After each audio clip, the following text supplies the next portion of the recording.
Well, welcome back, everybody. We're all set for some Q&A here. So we've got some good questions.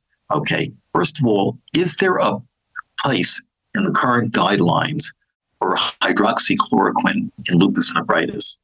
So the suggestion is, we're talking about the recent guidelines, but they certainly mention hydroxychloroquine, and it is recommended that most lupus patients should be getting hydroxychloroquine. Whether it has an effect on lupus nephritis as opposed to lupus is not as clear. There are a few papers and a few abstracts that suggest the patients who get it do better, but again, they're not controlled randomized trials in lupus nephritis. On the other hand, the downside of taking hydroxychloroquine is very small, that it is used in pregnancy. It's been shown to be safe in pregnancy, so lupus patients continue on it during pregnancy. So given that, I would say whether the guidelines say it or not, certainly most of your patients with lupus should be on it unless they have a specific reason not to. Okay, next, let's see, I'm moving down here. Is it routine to do exostosin staining on non-membranous lupus patients? What is the physiologic role of exostosin in the normal kidney? So I have no idea what the normal is. That's a very good question. We have to ask Dr. Sethi from the Mayo Clinic who found this. I mean, it's a protein that's, circulating protein and a protein marker of lupus that in if you have, first of all, if they have somebody, who has membranous at Columbia, we automatically stain biopsies for PLA2R. If you tell them it's a lupus patient, in the past, they actually didn't even stain it for PLA2R. Exostosin is certainly a marker for membranous. You can use it to diagnose membranous lupus as opposed from idiopathic membranous. But the biggest question, is it prognostic? It's just not known. If it turns out to be prognostic, people are going to start staining for it all over. So now it's still only at certain centers that do this. Okay. Let's see, here we go. What would we advise lupus nephritis women regarding pregnancy plans? Is there an update on how long we keep them on maintenance therapy? So pregnancy, these are 90% of patients with lupus are young, 90% are female.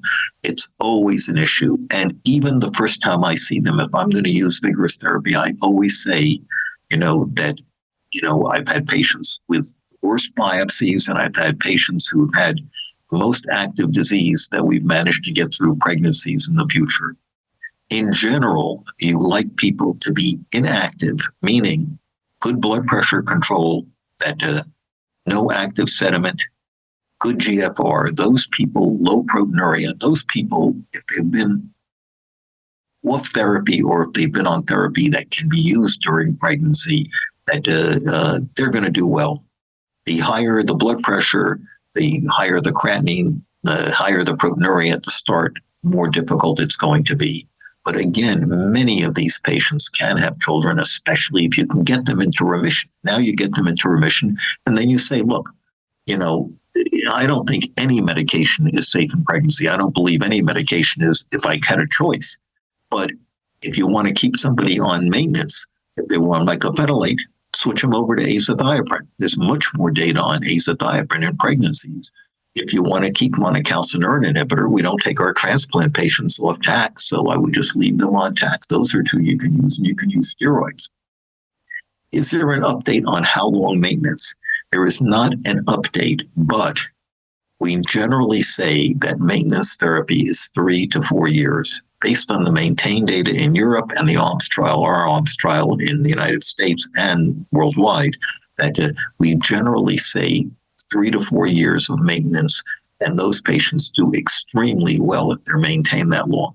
Now, people drop out, though, because they want to get pregnant. They're doing very well for several years. We don't know if you take 2 years, are you going to do as well as if you had 3 or 4 years of maintenance? It's just not known whether you can cut maintenance shorter. If there's no reason to cut it short, then continue. If there's a reason you want to cut it short, the person doesn't want more immunosuppression, they're getting side effects, they want to get pregnant, then you can cut it shorter. Okay, you got to move down here. Okay. Is it possible to have an MGRS without a monoclonal protein or light chain in the blood or urine? Okay. Well, it's that's a very interesting question because the definition of monoclonal glomerulopathy of renal significance says you have a monoclonal. Okay, but you don't necessarily have to have the monoclonal. You're saying could you have it in the kidney, obviously, without having it in the blood or the urine? And certainly, there are people who do. They just don't have a monoclonal spike, or it's too low a spike to pick up, or it's a protein that's hardly picked up at all. So the answer is, most of the patients will have evidence in the blood or urine of a spike, but not all patients will have this. So yes, it's possible. Every once in a while you have somebody you thought you did a immunofixation on, and it's negative, and the lambda cap and the prelite is normal, and you'll do a biopsy, and they'll say, "Wait a minute, this person has evidence of a monoclonal disease, such as proliferative GN with a monoclonal again." So yes, it is possible. If there is a monoclonal result of the SPEP and UPEP, or abnormal kappa lambda ratio, what is the indication for renal biopsy? Got it. Okay, so even if you have a diagnosis on SPEP, UPEP, etc., that and you have an abnormal kappa lambda ratio, that many people do need a renal biopsy, because the problem is, what is the kidney disease? Now, you may have evidence that, this person has a very high spike. They have myeloma. If they have myeloma, they're going to get the therapy for the myeloma anyway. But if there's a small spike or something like that, it can be an MGUS that, of unknown significance, and the biopsy can show something totally different. That, in terms of, you can have the presence of an MGUS, you can have the presence of an abnormal kappa lambda. Remember, the kappa lambda ratio often goes up with renal insufficiency. So you have to expect an increase in kappa lambda ratio if you have somebody whose creatinine is 2 or 3. So many times the biopsy is absolutely necessary to say, look, are you going to pursue this in terms of do some treatment specifically to help the kidney? What will be the indication to do a 24-hour UPEP instead of a spot, which is easier for patient? Anything that is easier for the patient is certainly worthwhile doing. The more you suspect something that is, monoclonal related, the more you want to get to 24-hour and be certain that you're not missing it. Okay. This is a very important question. Now, some of you may not think it's not important, but in dysproteinemias, when would a kidney biopsy be most needed? So here's when I would do a kidney biopsy in any disease. If you think the results could change your therapy, then do the biopsy. If it's not going to change your therapy, if it's out of interest, don't do the biopsy. So, there are always surprises on biopsies, but in the back of your mind, you should think of the differential. If I found this, would I do something differently? If I found minimal change, would I do something differently than if I found membranous, or if I found focal sclerosis? If I found ANCA-positive disease, well, if I'm already treating with maximally for ANCA-positive and anti-GBM, do I need the biopsy right now? That is somebody who has multiple findings. They have diabetes and they have heavy proteinuria and they also have an MGUS. Is the biopsy going to be valuable? Well, if you're going to treat that patient for an MGRS, then the answer is yes. If you say, look, this diabetic is too sick and they have infections and everything, I'm not going to use any immunosuppression, then the answer may be no. If it's going to change your therapy, if you think it might, you're always valid in doing the biopsy. How would you treat patients with heavy chain disease and have end-stage renal disease? So the big question here is that, this is with no extrarenal manifestations and no monoclonal protein here. So the big thing is, if you have somebody who's already reached end-stage kidney disease, if they have no clinical findings and it's not extrarenal, it's mostly renal disease that they have, one can argue, do they need therapy at that point? The question is, would you treat them, one, to take care of the bone marrow and anything else that might lead to more needs for therapy?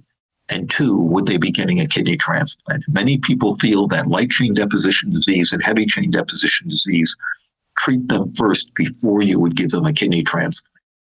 So, in terms of proceeding for a transplant, there are groups that have transplanted kidney first and then the marrow. Most places would try to treat the basic problem now because we have good therapy for it. And if you get a remission, a hematologic remission, that then you can go ahead and do the transplant in terms of the kidney. Okay, now we go here. Okay, a 50-year-old female with lupus is referred for proteinuria. Biopsy shows class 2. Okay. Mesangial lesion, very benign. Serology continues to be negative, but the urine protein creatinine ratio varies. Okay. She's referred back. And again, for treatment, she's on renin-angiotensin blockade. Should you rebiopsy or treat in terms of this? That I would rebiopsy. If the proteinuria is increasing, it is not just a mesangial lesion. Now, it could be a podocytopathy. The lupus podocytopathy looks like minimal change or sometimes focal sclerosis. And of course, the steroids will usually cure that. Or it could be that now they're a membranous pattern and you want to treat for their membranous lupus. Or it could be that they're early proliferative. So more liberal use of biopsies. The rheumatologists are pushing these because they used to be against biopsies, but now their recommendations, the ACR and all the guidelines, our EULAR are all, yes, do a biopsy if you're not sure. Use the biopsy as a guide for therapy. So I'm with the rheumatologist here. If they want to rebiopsy, I would do it. Okay, membranous nephropathy, tissue PLA2R positive with hepatitis core. Antibody positive, risk patient for rituximab or it doesn't say whether it's cyclophosphamide or cyclosporin, but it doesn't matter. Okay, if you're PLA2R positive, okay, and you're thinking you're going to treat that with a B-cell depleting agent, either rituximab or cyclophosphamide in terms of this, I would just start them on something for hepatitis B. Entecavir is the easiest in terms of start them on therapy, make sure they're stable on therapy for a couple of weeks, and then go right ahead and treat their disease in terms of this. We've done this many times successfully now, so we have not seen activation when they're on entecavir. Now, it's always possible, you have to warn them that there's an increased risk.